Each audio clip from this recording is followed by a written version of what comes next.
Suatu prinsip yang dikatakan Soekarno dalam pidato 1 Juni 1945, yaitu bahwa demokrasi kita adalah permusyawaratan yang memberi hidup, yang mampu mendatangkan kesejahteraan sosial bagi seluruh rakyat Indonesia.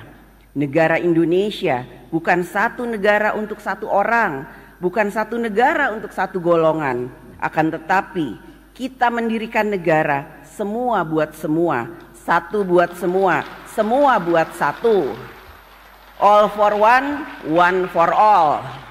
Bayangin yang namanya partai-partai itu dibikin seperti apa ya? Loh iya loh, tadi saya bilang aku prihatin loh. Coba bayangin diubak-ubek gak jelas gitu. Bawa biarin dianya sesuai ADART-nya berjalan. Ya dong. Orang kita susah-susah loh bikin ADART, saya gak tahu ADART partai lain. Tapi itu kan kita harus hormati dong. Sama-sama kita hormati gitu loh.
Assalamualaikum warahmatullahi wabarakatuh. Salam sejahtera untuk kita semua. Om Swastiastu, Namo Buddhaya, salam kebajikan. Yang kami hormati Presiden Republik Indonesia Bapak Insinyur Haji Joko Widodo beserta Ibu Iriana Joko Widodo. Yang kami hormati Wakil Presiden Republik Indonesia Bapak Profesor Dr. Kiai Haji Ma'ruf Amin beserta Ibu Wuri Ma'ruf Amin. Yang kami hormati Wakil Presiden Republik Indonesia ke-6 Bapak Jenderal TNI Purnawirawan Tri Sutrisno. Yang kami hormati Wakil Presiden Republik Indonesia ke-10 dan ke-12 Bapak Dr. Andes Haji Muhammad Yusuf Kalla. Yang kami hormati Ibu Soraya, istri dari Bapak almarhum Hamzahas. Yang kami hormati Ketua Majelis Permusyawaratan Rakyat Republik Indonesia Bapak Dr. Haji Bambang Susatyo. Yang kami hormati Ketua Dewan Perwakilan Daerah Republik Indonesia Bapak Insinyur Haji A.A. Lanyala Mahmud Mataliti. Yang kami hormati Ketua Badan Pemeriksa Keuangan Republik Indonesia Ibu Dr. Insinyur Ismayatun. Yang kami hormati Ketua Mahkamah Agung Republik Indonesia Bapak Profesor Dr. Haji Muhammad Syarifuddin SH. Yang kami hormati Ketua Mahkamah Konstitusi Republik Indonesia Bapak Dr. Suhartoyo. Yang kami hormati Ketua Komisi Yudisial Republik Indonesia Bapak Profesor Amzulian Rifai. Yang kami hormati para Wakil Ketua Majelis Permusyawaratan Rakyat Indonesia, para Wakil Ketua Dewan Perwakilan Rakyat Indonesia dan Dewan Perwakilan Daerah Republik Indonesia, para pimpinan lembaga negara. Dan yang kami hormati PLT Ketua Umum Partai Golongan Karya Dr. Bapak Agus Gumiwang Kartasasmita. Yang kami hormati Ketua Umum Partai Gerindra Bapak Jenderal TNI Purnawirawan Haji Prabowo Subianto. Yang kami hormati Ketua Umum Partai Kebangkitan Bangsa Bapak Dr. Honoris Causa Dr. Andes Haji Abdul Muhaimin Iskandar. Yang kami hormati Ketua Umum Partai Demokrat Bapak Haji Agus Harimurti Yudhoyono. Yang kami hormati Presiden Partai Keadilan Sejahtera Bapak Haji Ahmad Saiku. Yang kami hormati Ketua Umum Partai Amanat Nasional Bapak Dr. Honoris Causa Haji Zulkifli Hasan. Yang kami hormati para anggota MPR RI, DPR RI, dan DPD RI, yang mulia para duta besar negara sahabat, para Menteri Kabinet Indonesia Maju, Panglima TNI, Kapolri, dan Jaksa Agung, para perwakilan teladan dari seluruh Indonesia, para insan pers, media cetak dan elektronik, para undangan yang berbahagia, serta seluruh rakyat Indonesia yang kami muliakan. Puji syukur kehadirat Allah Subhanahu wa Ta'ala, Tuhan yang Maha Esa, yang telah memberikan rahmat karunia dan hidayahnya, sehingga pada hari ini kita dapat menghadiri sidang bersama DPR RI dan DPD RI.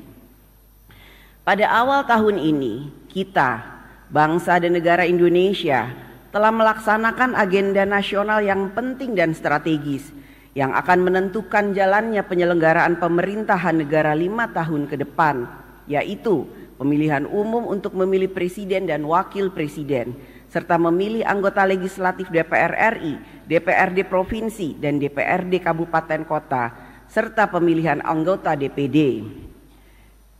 Kita ucapkan selamat kepada Bapak Prabowo Subianto dan Bapak Gibran Rakabuming Raka sebagai presiden dan wakil presiden terpilih. Pelaksanaan pemilu bagi rakyat adalah pesta demokrasi. Rakyat dianggap menjadi penting. Rakyat diundang oleh setiap calon. Ada yang menyediakan hiburan, ada yang menyediakan konsumsi, ada yang menyediakan oleh-oleh. Rakyat bergembira menikmati pesta demokrasi. Para calon pun berupaya menyenangkan pemilih agar dapat merebut suaranya. Berusaha tampil simpatik, foto diri yang terbaik dipajang sampai ke pelosok-pelosok. Rumah makan, pohon-pohon jadi korban. Tiang listrik penuh dengan tempelan. Semua cara dilakukan untuk mendapatkan suara rakyat. Bagi yang berhasil dalam pemilu, semua hal menjadi indah untuk dikenang. Sementara bagi yang belum berhasil, merasa serba sulit. Sulit makan, sulit tidur, bahkan ada yang sulit untuk bangkit kembali.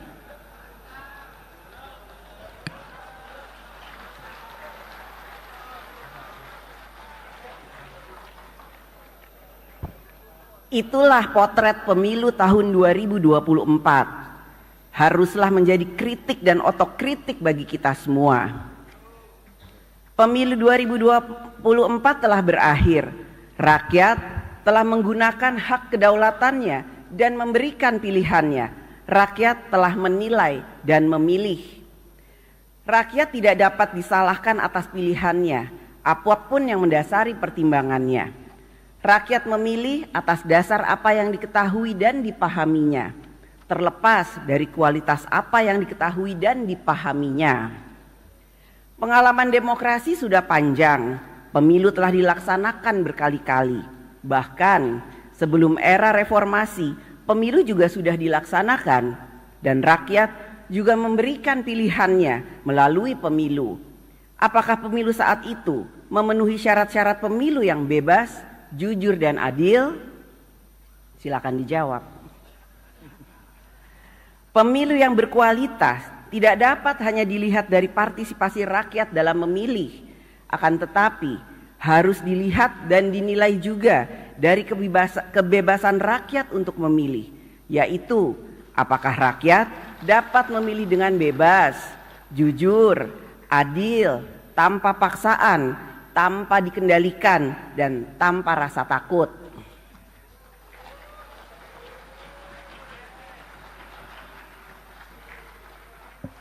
Kita semua memiliki tanggung jawab bersama untuk menjaga dan menciptakan demokrasi yang berkualitas, semakin maju, beradab, dan mencerdaskan kehidupan bangsa.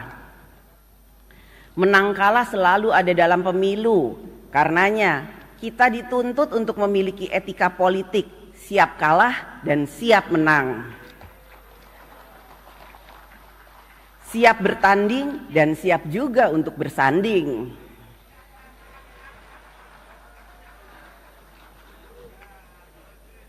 Etika politik yang sama juga menuntut pemilu dilaksanakan dengan memberikan kebebasan kepada rakyat untuk menjalankan kedaulatannya. Dalam pemilu seharusnya rakyatlah yang jadi pemenang, sehingga berlagu adagium suara rakyat adalah suara Tuhan, Vox Populi, Vox Dei. Hadirin sidang yang terhormat dan yang dimuliakan, dalam berdemokrasi rakyat tidak pernah berkuasa, rakyat hanya menentukan siapa yang akan berkuasa. Hakikat demokrasi adalah memberi jalan agar kekuasaan mendapatkan legitimasinya, sehingga kekuasaan dapat digunakan untuk mengatur bangsa dan negara bagi memberikan rakyatnya hidup sejahtera dalam harkat dan martabatnya. Akan tetapi, demokrasi dapat juga berjalan pada arah yang salah, yaitu demokrasi yang tidak menjalankan kedaulatan rakyat.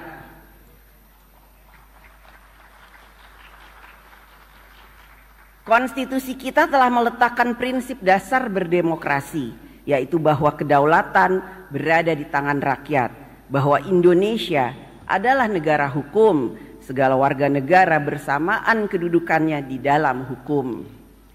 Konstitusi kita telah mengatur bagaimana kedaulatan rakyat harus dijalankan secara kolektif dengan prinsip check and balances pada cabang-cabang kekuasaan negara eksekutif, legislatif, dan yudikatif. Keseimbangan kekuasaan antar cabang-cabang kekuasaan negara eksekutif, legislatif, dan yudikatif dapat berjalan dengan baik apabila politik berbangsa dan bernegara berlangsung secara demokratis, yaitu demokrasi kerakyatan yang dipimpin oleh hikmat kebijaksanaan dalam permusyawaratan perwakilan. Hikmat kebijaksanaan adalah suatu kesadaran akan pentingnya nilai-nilai dalam berbangsa dan bernegara, sehingga politik berbangsa dan bernegara dijalankan dengan menjunjung nilai-nilai yang beradab, bermartabat, beretika, sehingga perjuangan politik memiliki makna membangun peradaban. Suatu prinsip yang dikatakan Soekarno dalam pidato 1 Juni 1945, yaitu bahwa demokrasi kita adalah permusyawaratan yang memberi hidup, yang mampu mendatangkan kesejahteraan sosial bagi seluruh rakyat Indonesia. Negara Indonesia bukan satu negara untuk satu orang, bukan satu negara untuk satu golongan, akan tetapi kita mendirikan negara semua buat semua, satu buat semua, semua buat satu. All for one, one for all.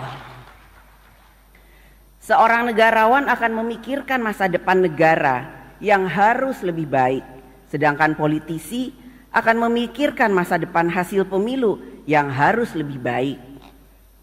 Visi tanpa kekuasaan menjadi sia-sia, kekuasaan tanpa visi menjadi sewenang-wenang. Oleh karena itu, untuk menjalankan praktek politik kekuasaan dalam sistem pemerintahan presidensial dengan keseimbangan cabang-cabang kekuasaan, maka kita membutuhkan negarawan yang politisi dan politisi yang negarawan. Sehingga kekuasaan negara dijalankan untuk kebaikan yang lebih besar, bukannya untuk membesarkan diri sendiri, kelompok, maupun kepentingan tertentu.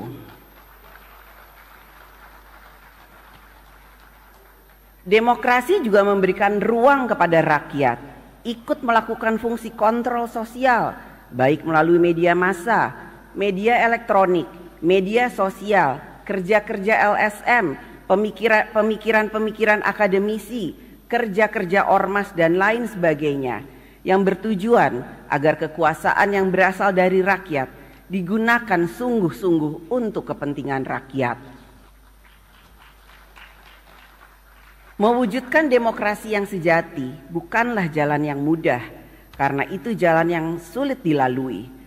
Bukan saja kita terhenti sejenak, tetapi kita tidak boleh mundur karena tujuan kita mulia, tujuan sejak negara ini didirikan, yaitu Indonesia untuk semua yang merdeka, bersatu, berdaulat, adil, dan makmur.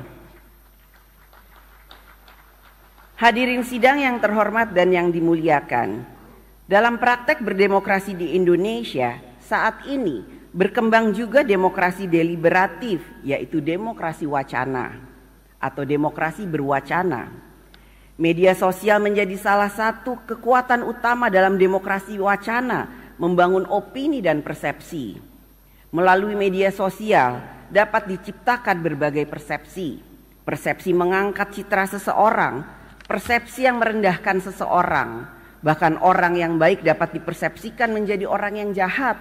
Begitu juga sebaliknya, orang yang jahat dipersepsikan menjadi orang yang baik. Orang yang salah menjadi orang yang benar, orang yang benar menjadi orang yang salah.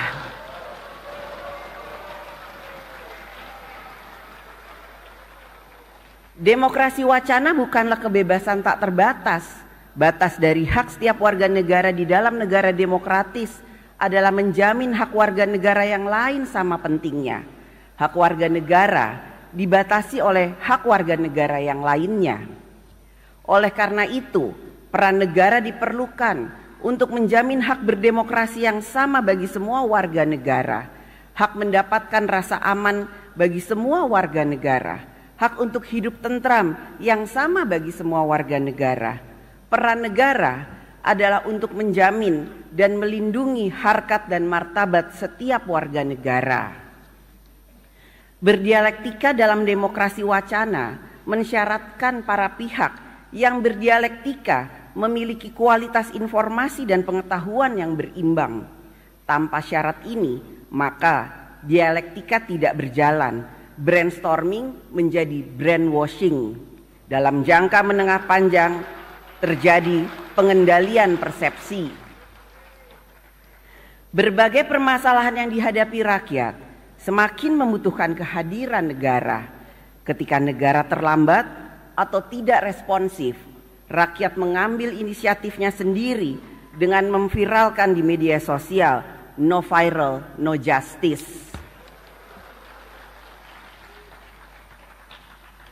Menjadi tanggung jawab bagi kita bersama, lembaga kekuasaan negara, DPR RI, DPD RI, pemerintah pusat dan daerah, MA, MK, TNI, Polri, untuk menjalankan kekuasaan negara secara efektif, responsif, cepat, memperhatikan rasa keadilan, rasa kepatutan dalam menangani setiap urusan rakyat, sehingga rakyat merasakan kehadiran negara.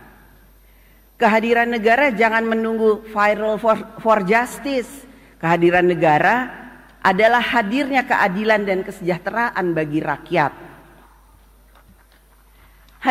Hadirin sidang yang terhormat dan yang dimuliakan, besok 17 Agustus 2024 adalah 79 tahun hari ulang tahun kemerdekaan Republik Indonesia. 79 tahun kita menjadi Indonesia. Menjadi Indonesia berarti kita bertekad dan bekerja untuk memiliki suatu bangsa dan negara yang berkarakter Indonesia.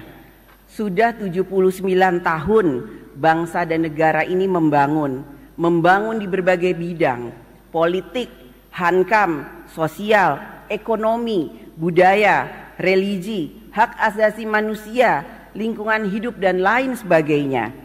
Kita selayaknya berterima kasih atas upaya setiap pemerintahan untuk membangun Indonesia dan mengatasi tantangan di setiap zamannya. Karenanya kami ucapkan terima kasih juga kepada Presiden Insinyur Haji Joko Widodo dan Wakil Presiden Kiai Haji Ma'ruf Amin yang akan segera berakhir masa tugasnya atas upaya dan kerjanya selama 10 tahun ini dalam membangun Indonesia.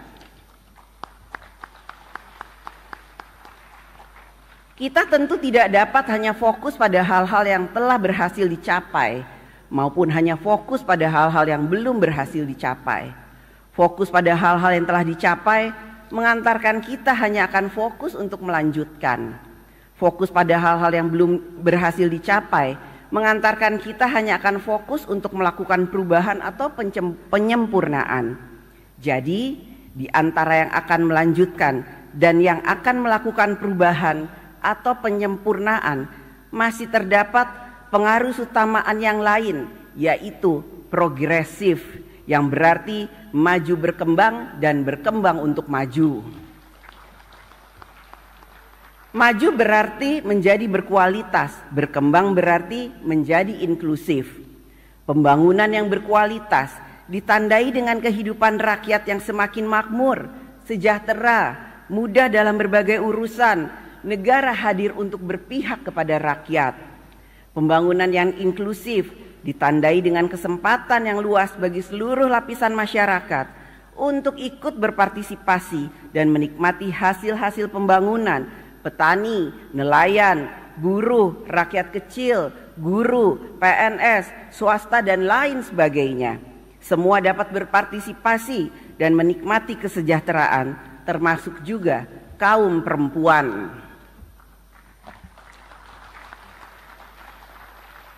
Pembangunan yang inklusif juga memberikan ruang bagi perempuan dalam pembangunan. Keikutsertaan perempuan bukanlah sebagai bentuk afirmatif, akan tetapi sebagai bentuk kesadaran kita bersama bahwa peran laki-laki dan perempuan setara kedudukannya dalam membangun bangsa dan negara. Saat ini masih banyak ditemukan cara pikir yang seperti ini. The happiness of man is I will. The happiness of woman is he wills. Seolah-olah hanya ada his story, tidak ada her story.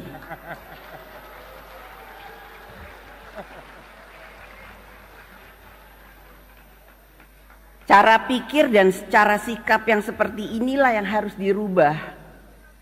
Kesetaraan antara laki-laki dan perempuan bukan didasarkan karena kebencian pada kaum laki-laki.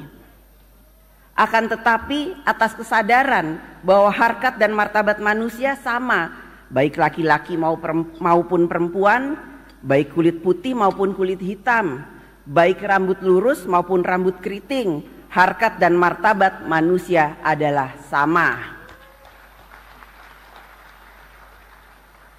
Kesetaraan perempuan dan laki-laki tetap mengakui dan menghormati kodrat masing-masing. Tidak mungkin atas nama kesetaraan perempuan menggunakan pakaian laki-laki dan laki-laki menggunakan pakaian perempuan. Apa jadinya kalau laki-laki yang hadir di sini menggunakan pakaian perempuan demi kesetaraan? Kesetaraan tetap mengakui kodrat yang berbeda antara perempuan dan laki-laki. Perempuan dan laki-laki mempunyai hak yang sama untuk maju, sejahtera, berkarya, berprestasi, dan hak yang sama dalam pekerjaan serta jabatan-jabatan publik. Ayo perempuan Indonesia, tunjukkan bahwa kita adalah perempuan-perempuan hebat.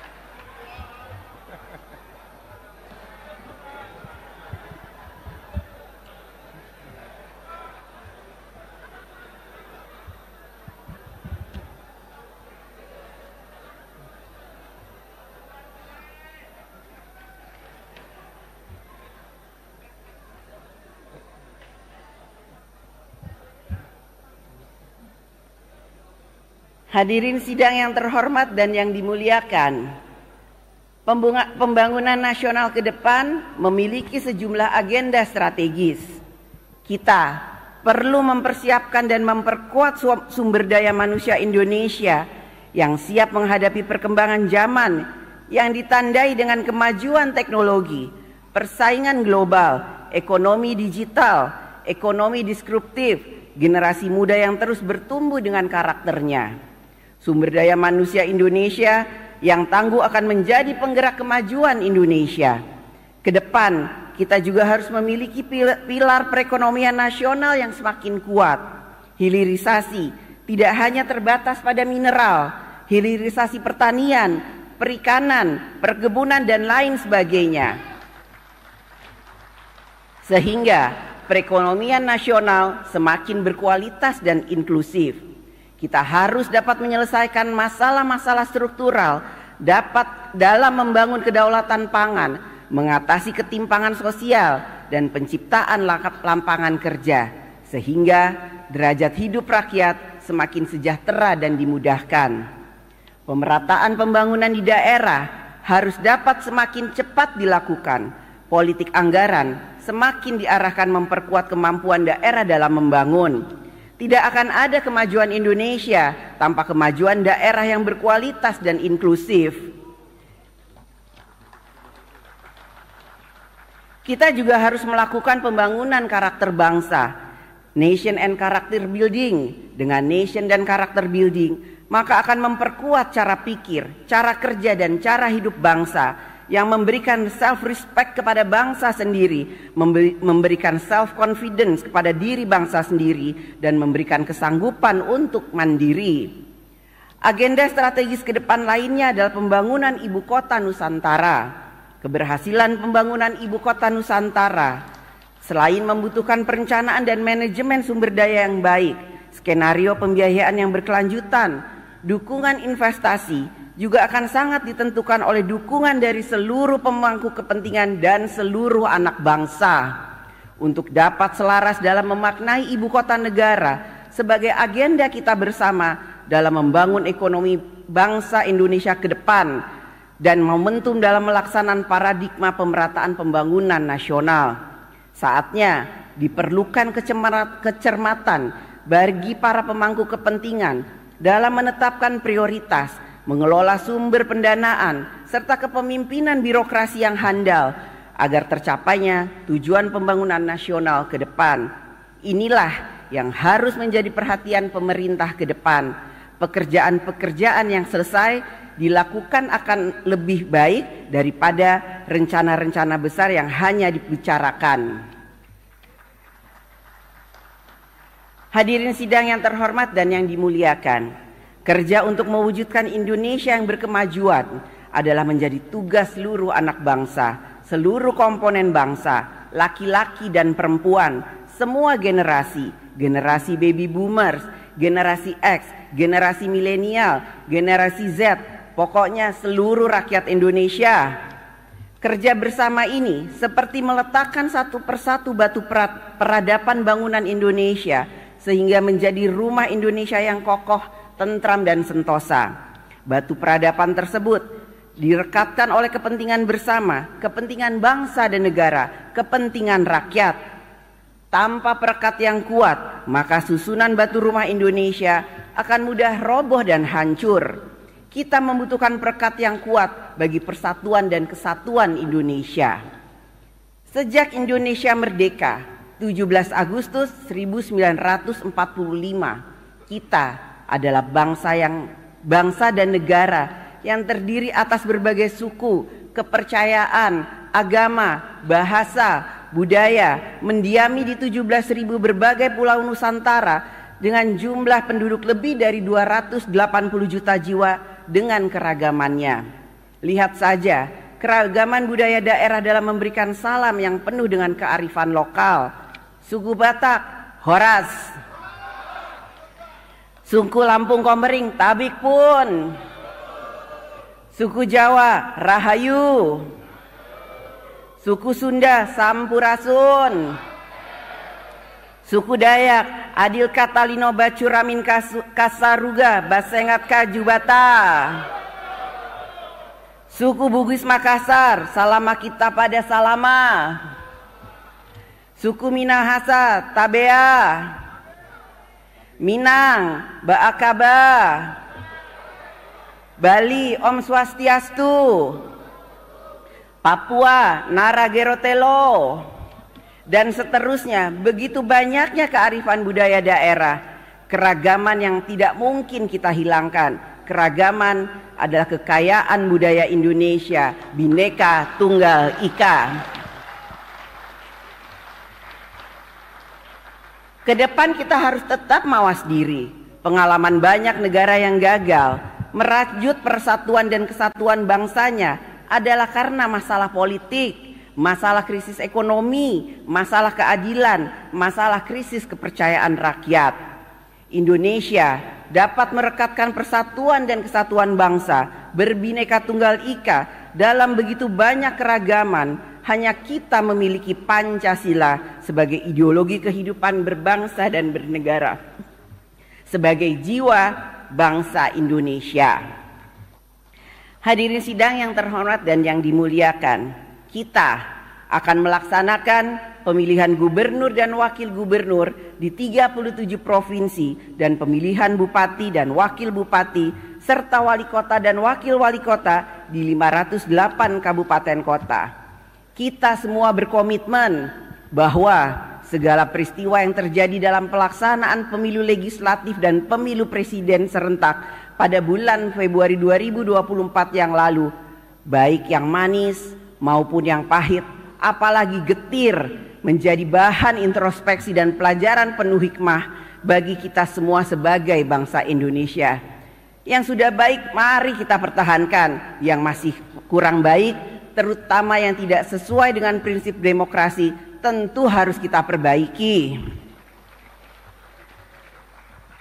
Hadirin sidang yang terhormat dan yang dimuliakan, besok saat matahari terbit bersinar terang, tanda buana membuka hari ulang tahun kemerdekaan Republik Indonesia ke-79, mewujudkan Indonesia yang sejatinya merdeka, membutuhkan perjuangan, gotong royong, kerja bersama seluruh anak bangsa. Boleh saja kita berbeda pandangan politik, berbeda partai politik, apalagi berbeda apa yang disuka dan yang tidak disuka. Tetapi kita harus selalu ingat bahwa ada yang lebih penting dari semua perbedaan-perbedaan tersebut, yaitu adalah bagaimana kita dapat merawat dan menjaga kesatuan dan persatuan Indonesia. Kita tidak pernah tahu takdir bangsa dan negara Indonesia. Kita hanya dapat berusaha dan berjuang sampai takdir mengungkapkan dirinya. Kita juga tidak perlu menjadi luar biasa untuk memulai. Yang terpenting adalah kita harus memulai untuk menjadikan Indonesia luar biasa.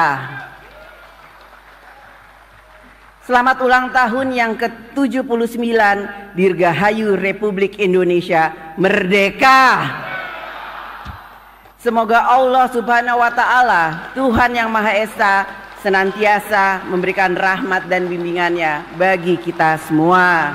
Berdasarkan catatan Sekretariat Jenderal DPR RI, telah hadir sebanyak 409 anggota terdiri dari seluruh unsur fraksi DPR RI, maka quorum telah tercapai. Dan dengan mengucap Bismillahirrahmanirrahim, perkenankan kami selaku pimpinan Dewan membuka rapat paripurna DPR RI yang ke-1 masa persidangan pertama tahun sidang 2024-2025 pada akhir periode keanggotaan tahun 2019-2024 hari Jumat tanggal 16 Agustus 2024 dan kami nyatakan dibuka dan terbuka untuk umum.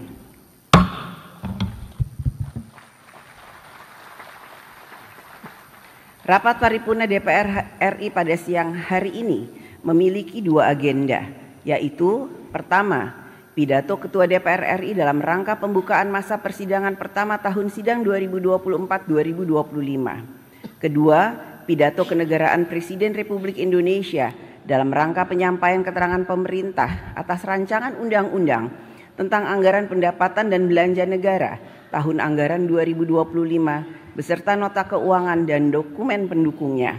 Untuk itu, izinkan saya menyampaikan pidato pembukaan masa persidangan pertama tahun sidang 2024-2025 dari atas podium.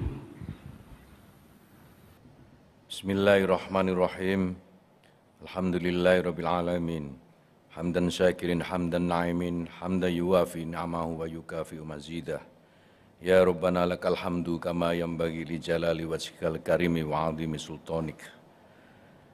Ya Allah, ya Tuhan kami, di hari kemerdekaan negeri kami memohon kepadamu ya Allah, Ilhamilah kami untuk dapat menyadari dengan benar rahman agung anugerah-Mu, nikmat kemerdekaan kami. Berilah kepada kami dan pemimpin-pemimpin kami kecerdasan memahami arti kemerdekaan yang hakiki. Beratus tahun sudah kami dijajah bangsa asing, dan kini setelah merasa merdeka, kami mulai dijajah oleh nafsu dan kedengkian kami sendiri. Ya Allah, ya Tuhan kami, jajahlah kami oleh-Mu sendiri. Jangan biarkan selain-Mu, termasuk diri-diri kami, ikut menjajah kami. Jangan biarkan kami terus menjadi hamba-hamba-Mu yang tidak menyadari kehambaan. Kuatkanlah kami untuk hanya menghamba kepada-Mu dan menjadi Tuhan atas diri-diri kami sendiri. Ya Allah, ya Tuhan kami yang Maha Bijaksana, karunialah pemimpin-pemimpin kami kearifan dan kebijaksanaan. Bukakanlah hati kami untuk menjunjung tinggi kejujuran dan menegakkan keadilan. Bukakanlah hati kami untuk mementingkan kepentingan bersama melebihi kepentingan pribadi. Karuniailah bangsa kami pemahaman terhadap makna kemerdekaan yang sebenarnya. Ya Allah, Tuhan pemberi ribuan karunia, mampukan kami selalu menyanjung-Mu dengan segala puja, hindarkan kami dari kebencian dan silang sengketa. Semoga rahmat dan berkah-Mu abadi menjelma. Ya Allah, Tuhan yang Maha Kuasa, di bawah cakrawala keagungan dan kuasa-Mu, di bawah matahari kasih-Mu yang abadi, dalam balutan rahmat dan kemurahan-Mu yang tiada batas, kami berhimpun, menunduk dan bersimpuh, menghaturkan syukur atas nikmat kemerdekaan yang Engkau anugerahkan kepada bangsa kami. Wahai Tuhan yang Maha Kaya, wahai Tuhan yang Maha Sempurna, wahai yang kasih-Nya meliputi semua. Di bawah langit biru yang menyimpan kisah perjuangan ini, wujudkan kuasa-Mu, tebarkan kasih-Mu, himpun kami dalam selimut rahmat-Mu. Wahai Tuhan yang Maha menghimpun segala yang berserak, satukan hati kami dan padukan gerak kami, agar bisa bersama-sama menghadapi segala ujian dan meraih segala kebaikan. Himpun seluruh tekad dan semangat kami untuk terus bergerak dan berjuang bagi bangsa kami. Ya Allah, samudra kasih dan ampunan-Mu tiada mengering. Ampunilah para pendahulu kami yang telah menanamkan benih-benih kebaikan bagi negeri ini, para pahlawan yang telah merebut kemerdekaan, para perintis yang telah membangun landasan yang kokoh bagi kemajuan negeri ini, dan ampunilah kami atas segala lalai dan khilaf dalam membangun kemaslahatan bagi bumi pertiwi. Ya Allah, muliakanlah para pemimpin kami, limpahkan cahaya petunjuk kepada mereka, akal, hati, dan jiwa. Bimbing dan pandu kami melewati masa-masa peralihan ini agar bisa bergerak menuju kemajuan, keadilan, dan kesejahteraan, menyatukan segala gerak, langkah, dan tekad dalam mewujudkan Nusantara baru, Indonesia maju tanpa rintangan. Ya Allah, Tuhan yang Maha Pengampun, ampunilah dosa-dosa kami, ampuni dosa guru, bapak, dan ibu kami, ampuni dosa para pahlawan kami, ampunilah dosa para pemimpin kami. Ya Allah, Tuhan yang Maha Pengasih dan Maha Penyayang, kasihi dan sayangilah kami seperti Engkau mengasihi dan menyayangi para kekasih-Mu. Rabbana atina fid dunya hasanah wa fil akhirati hasanah wa qina adzabannar. Walhamdulillahirabbil alamin. Lucu juga deh kalau lihat nih sekarang pilkada nih. Yang ini nggak boleh sama yang itu, yang ini nggak boleh sama yang itu. Dibuatlah apa namanya nih sekarang. Aku sampai denger, liatin aja. Terus saya suka ngomong pada diri saya sendiri, kasihan deh PDI Perjuangan. Dikungkung, ditelikung, tinggal sendirian gitu. Wah, yang lain apa namanya? Kim Plus. Nek Kim Plus tuh plusnya apa yuk? Oh gitu. Tahu nggak? Karena aku tadi bilang setiap warga negara mempunyai hak yang sama di mata hukum. Jadi kenapa ada pemilu langsung? Supaya rakyat itu menjadi hakim tertinggi. Dialah dengan hati nuraninya, dengan pikirannya akan memilih pemimpinnya, diizinkan, dan orang harusnya menerima hal itu. Kalian wartawan juga mesti begitu, tahu. Nah, jadi mana dia nih? Jadi Merdeka, Jurdil, no selalu KPU aja bilang, aku lihat balihonya tuh nggak tahu sekarang apa namanya KPU, terus apa ke KPU ini apa Komisi Pemilihan Umum apa selalu menjaga supaya terjadinya jujur dan adil. Terus satu lagi apa? Apa luber? Oh, tuh langsung umum. Aku lihat di jalan mana tuh ada 2 gede. Aku pikir gile juga nih, bener apa enggak ya? Tahu-taunya dok. Gile. Saya ini makanya bertanggung jawab. Saya ini pernah kuliah di psikologi. Terus saya diajari yang namanya statistik. Jadi saya kan selalu bilang nih sama anak buah saya, kamu boleh lihat survei tapi jangan dipegang, karena saya tahu cara ngitungnya. Nah, saya sampai ini ngomong karena memang udah kejadian tau. Jadi waktu siapa tau yang aku nanya, pinter banget nih statistiknya. Nah itu Hudori meramalkan, aku bilang prediksi bahwa itu akan yang ini, yang apa, yang menang itu ini, terus ini, terus satu putaran. Jadi kan saya mikir kan gini ya, rakyatku tuh sebenarnya berapa toh, kan gitu. Dan saya karena belajar statistik, jadi saya tahu kok bisa udah gembar-gembar ya, kan gitu. Udah gitu langsung MK dimainkan, betul apa enggak? Tuh kan pada nggak mau ngomong betul gitu, ngomong gitu loh, gile deh. Itu selalu saya tahu kamu tuh ragu, padahal itu kebenaran. Bayangin. Lalu MK-nya dimainkan, udah gitu dibiarin aja. Saya pengen tahu KPU-nya juga netral apa enggak. Makanya dimasukkan, betul apa enggak? Lele ya. Nah ternyata saya udah mikir, ini orang kali udah dirantai dah. Ternyata betul. Iya toh? Siapa namanya? Ketua KPU. Lah, ternyata ada masalah kan? Kan gampang bacanya. Terus ini kan saya ngomongnya kan umum ini. Karena udah liwat. Keadilannya mana? Begitulah kejadiannya. Karena rupanya dia tersandera. Saya tadinya kan udah mau loh ke KPU. Betul loh. Loh. Susah-susah saya daftarkan partai. Orang waktu itu kan yang teken partai toh. Betul nggak? Hah? Lah iya lah, kamu tuh loh mikirin. Iya, terus tahu-tahu kok kayak gitu. Terus tahu-tahu loh.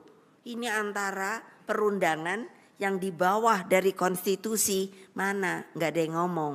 MK itu saya buat karena hanya untuk dalam rangka kalau ada perselisihan yang namanya di konstitusi, tidak seperti Mahkamah Agung gitu. Makanya saya tadi nanya sama Hasto, aku kok nggak ngerti sih, tadi baca koran yang namanya keputusan MK itu kok bisa dianulir. Nah ini kalau ini saya mesti belajar lagi oleh namanya petun. Bingung saya dari sisi hierarki aja. Loh iya, saya nggak ngerti lagi peradilannya. Terus saya kan udah ngomong, saya nggak setuju namanya TNI sama Polri mau disetarakan. Oh ribut, loh karena saya punya alasan. Yang namanya memisahkan Polri sama TNI gitu loh. Karena fungsinya masing-masing beda. Gitu. Mau ditulis toh kalau saya ngomong. Jadi memang ngapain kok sekarang mau disetarakan? Apanya yang disetarakan? Hah? Coba mikir, dia pertahanan dan keamanan, yang sini hanya keamanan sama masyarakat, gitu loh. Emangnya polisi nanti, saya kan ngalami, jadi dari gubernur nanti kalau terjadi krisis di daerah, maka yang meminta kepada presiden itu gubernur untuk yang namanya ada darurat. Masih ada apa enggak? Masih ada apa tidak?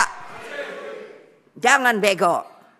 Itu namanya darurat dan bukan saya ya waktu presiden memutuskan, tapi dari pihak kepala daerahnya minta. Darurat pun hanya 2, darurat sipil dan darurat militer. Tahu apa enggak? Nah, jadi saya mesti naikkan ke darurat sipil dulu. Itu yang maju polisi. TNI-nya ada di belakang. Tapi ketika namanya gubernur minta karena keadaannya sudah tidak lebih baik, minta untuk dinaikkan menjadi darurat militer, makanya dibalik, saya bolehkan menjadi darurat militer, maka TNI-nya kayak Maluku maju ke depan, polisinya yang di belakang. Ngerti apa enggak? Gua pernah presiden tahu. Itulah mengapa maaf beribu maaf sampai di Aceh ada DOM, darurat operasi militer. Jadi ada tata aturannya, tahu nggak wartawan-wartawan? Jangan dipikir lalu enak-enak baik. Terus kok ini kalau mau disetarakan apa? Saya sampai nanya, kalau TNI diberikan namanya kapal, terus apa kok namanya kapal terbang, apakah polisi juga akan begitu? Itu kesetaraan loh. Mikir.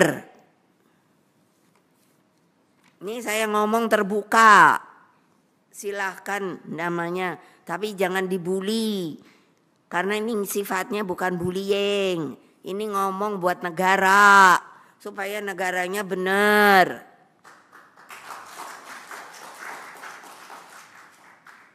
Gitu. Coba pikir dong. Masa gitu aja gak pernah mau mikir secara kenegarawanan. Gitu loh. Tuh apa sih? Ya Allah. Jadi konsepsi negara paripurna, saya kan bilang tok, coba deh kamu pikirin. Namanya negara paripurna, konsepsinya tuh apa? Yaitu Pancasila, terus dengan proklamasi Undang-Undang Dasar, terus jalan Trisakti. Trisakti itu apa? Itu jalan untuk bisa menjalankan yang namanya Pancasila sesuai dengan di lapangan, yaitu apa? Berpolitik dalam bidang yang namanya bebas aktif. Lalu untuk segala namanya ekonominya apa? Berdiri di atas kaki sendiri.